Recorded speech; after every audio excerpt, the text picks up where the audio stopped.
Welcome back to guys. आपका फिर से स्वागत है विजेंद्र स्टडी ऑफिशियल में। आज हम अध्ययन करेंगे राजस्थान का इतिहास। राजस्थान के इतिहास का हम सभ्यताओं का क्रमबद्ध अध्ययन करेंगे। इतिहास इतिहास क्या है? इतिहास घटनाओं का क्रमबद्ध अध्ययन है। किसका है? घटनाओं का क्रमबद्ध अध्ययन है। इतिहास को 3 भागों में बांटा गया है। 3 भागों में पहला है प्रागैतिहासिक काल। प्रागैतिहासिक काल क्या है? आदि मानव काल का इतिहास है। आदि इतिहास काल इतिहास में सभ्यताओं का युग के बारे में बताया गया है। इतिहास में राजनीतिक घटनाओं का क्रम प्रारंभ से अंत तक बताया गया है।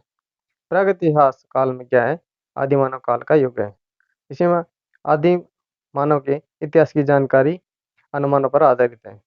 इसमें सब कुछ अनुमान लगाकर बताया गया है।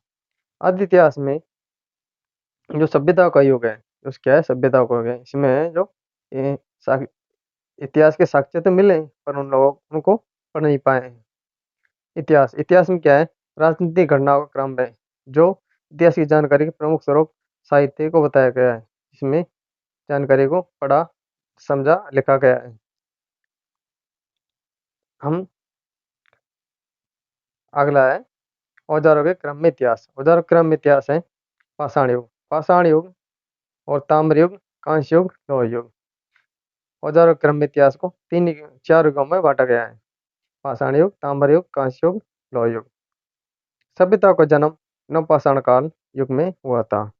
सभ्यताएं नदी घाटियों के किनारे फली फूली। सभ्यता क्या हुई थी? नदी घाटियों के किनारे फली फूली, क्योंकि वहां पर पानी, खान पान सबकी सुविधाएं उपलब्ध रहती थी। इसलिए उनको जगह जगह बढ़ना नहीं पड़ता, इसलिए नदी घाटियों के किनारे फली फूली। भारत की प्रमुख सभ्यता हड़प्पा कांस्य युगीन सभ्यता है। हड़प्पा क्या है? कांस्य युगीन सभ्यता है। राजस्थान में सभ्यताओं का जन्म ताम्रपाषाण युग में हुआ था। राजस्थान में सभ्यताओं का चरम काल ताम्र युग को कहा जाता है। राजस्थान की सबसे प्राचीन सभ्यता बागोर की सभ्यता तिलवाड़ा है। राजस्थान में ताम्र युगीन सभ्यताओं की जननी गणेशर सभ्यता को कहा जाता है। राजस्थान में ताम्र युगीन सभ्यता की जननी किसको कहता है? गणेशर सभ्यता को। इतिहास का पिता हेरोडोटस को कहा जाता है। भारत में इतिहास का जनक पिता वेदव्यास को कहा जाता है। महर्षि वेदव्यास को कहा जाता है। भारत की प्रथम ऐतिहासिक मानक पुस्तक कौन सी है? राजतरंगिणी है। राजतरंगिणी भारत की प्रमुख ऐतिहासिक मानक पुस्तक है।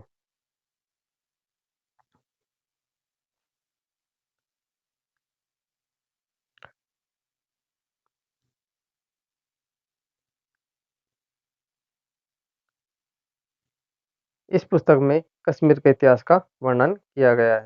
राजतरंगिणी के लेखक कर्ण को माना जाता है। राजतरंगिणी के लेखक किसको मानता है? कर्ण को माना जाता है।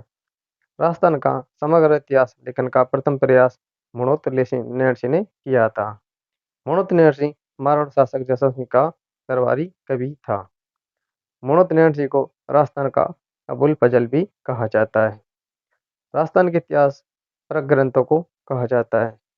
विगत राजस्थान के इतिहास परक ग्रंथों को कहा जाता है विगत विगत कहा जाता है। राजस्थान में महत्वपूर्ण विगत साहित्य मारवाड़ परगनारी विगत है। राजस्थान के महत्वपूर्ण विगत साहित्य मारवाड़ परगनारी विगत कहा जाता है। राजस्थान के इतिहास का जनक कर्नल जेम्स टॉड को माना जाता है। कर्नल जेम्स टॉड मेवाड़ रियासत के पॉलिटिकल एजेंट थे। इसे घोड़े वाले बाबा के नाम से भी जाना जाता है। राजस्थान के इतिहास को 3 भागों में बांटा गया है। राजस्थान के इतिहास को 3 भागों में बांटा गया है। प्राचीन राजस्थान में सभ्यता, शिलालेख, प्रशस्ति एवं सिक्के के माध्यम से प्राचीन इतिहास को जाना गया है। मध्यकालीन इतिहास में राजस्थान का रियासतों का इतिहास को जाना जाता है। आधुनिक राजस्थान में संधिया, टारसवान क्रांतियां, किसान प्रजामंडल आंदोलन और जनजाति राजस्थान का एकीकरण इनमें बांटा गया है।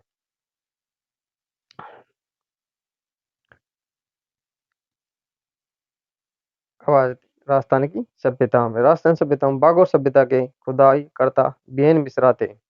आदिम संस्कृति का संग्रहालय बागोर सभ्यता को कहा जाता है। मानव द्वारा बनाया गया पहला औजार कुल्हाड़ी था। बालातल सभ्यता उदयपुर जिला में पाई गई। जो नदी कौन सी नदी के किनारे पाई गई? बनास नदी के किनारे। इसके उत्खननकर्ता बीएन मिस्र को माना जाता है। प्रमुख साक्ष्य, इसके प्रमुख साक्ष्य हैं तांबे के बर्तन, आभूषण के साक्ष्य मिले हैं। सांड एवं कुत्ते की मृद मूर्तियां मिली हैं। बालाथल में लोहे गलाने की 5 भट्टियां पाई गई है। राजस्थान में कपड़े के साक्ष्य के 2 सभ्यताएं बालाथल और बैराट में पाए गए हैं। बालाथल सभ्यता एक कांस्य युगीन सभ्यता थी। बालाथल सभ्यता क्या थी? एक कांस्य युगीन सभ्यता थी। हमारी प्रमुख सभ्यता आ जाती है आहड़ सभ्यता। आहड़ सभ्यता उदयपुर जिला में पाई है।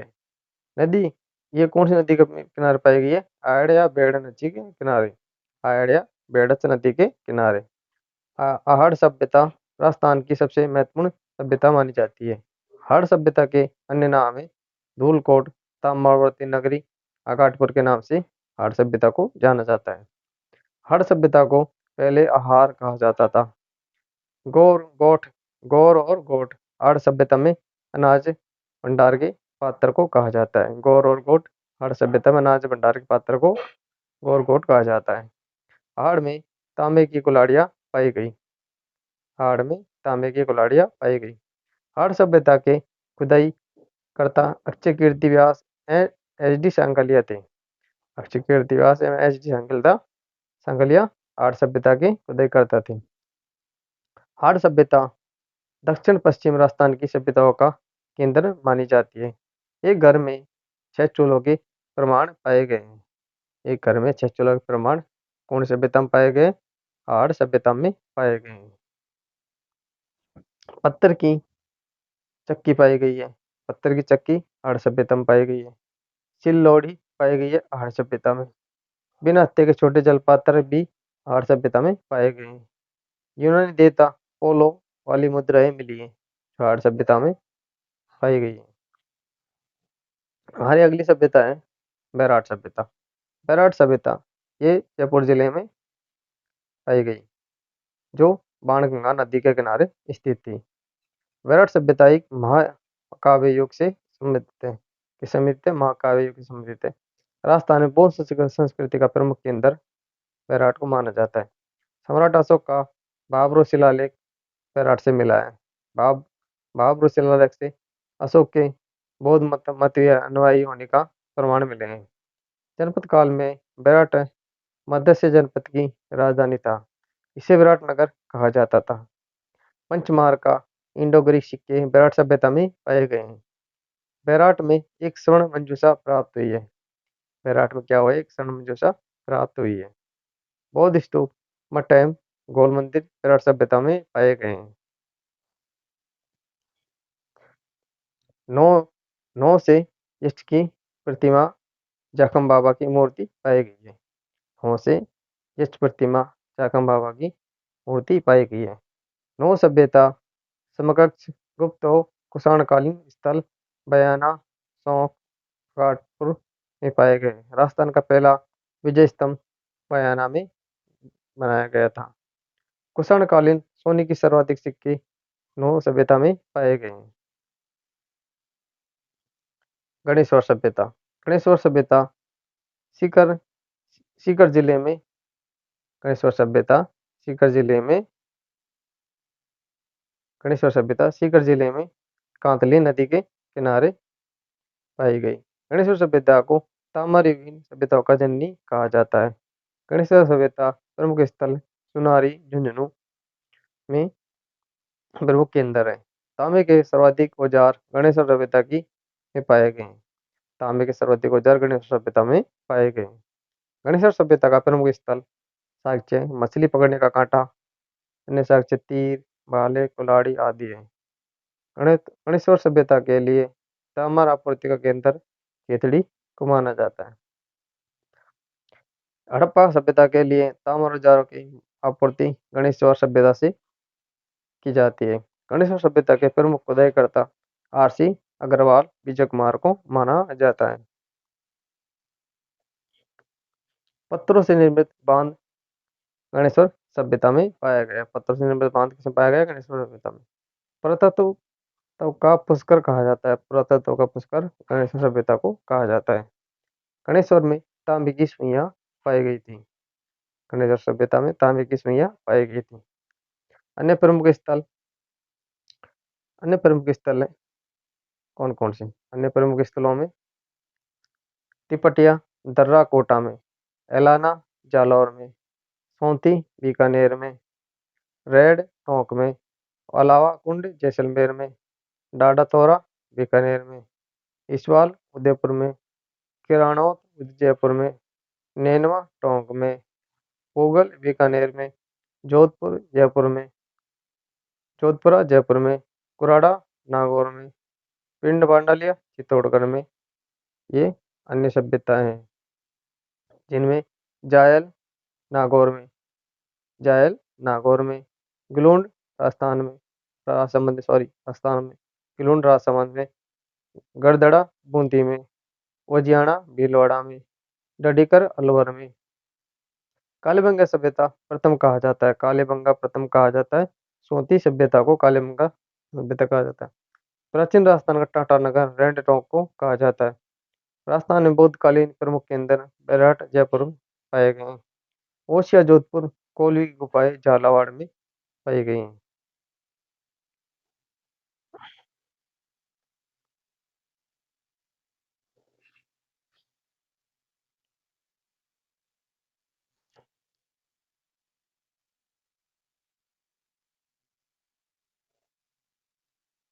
बात कथा कहानी, बात कथा कहानी वाले ग्रंथ ख्यात ग्रंथ है, शासक की प्रशंसा में गा, गाए जाने वाले ग्रंथ को ख्यात ग्रंथ कहा जाता है। विगत इतिहास परक ग्रंथ को कहा जाता है। फरमान ये एक शाही आदेश होता था जिसे शहजादे या मुगल बादशाह जारी करते थे। रुक्का, राज्य के अधिकारियों के मध्य पत्र को रुक्का कहते थे।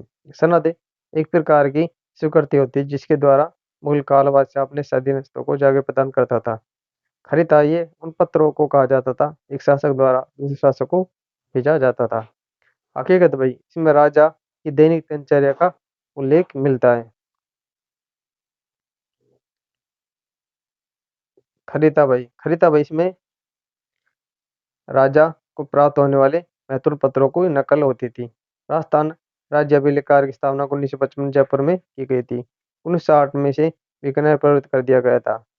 न्यूमिसमेटिक्स सिक्कों के अध्ययन को न्यूमिसमेटिक्स कहा जाता था।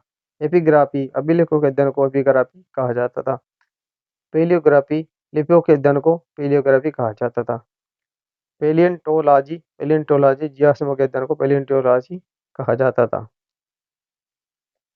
ये थी आज की हमारी राजस्थान की सभ्यताएं की प्रमुख क्लास। आपको कैसी लगती है क्लास?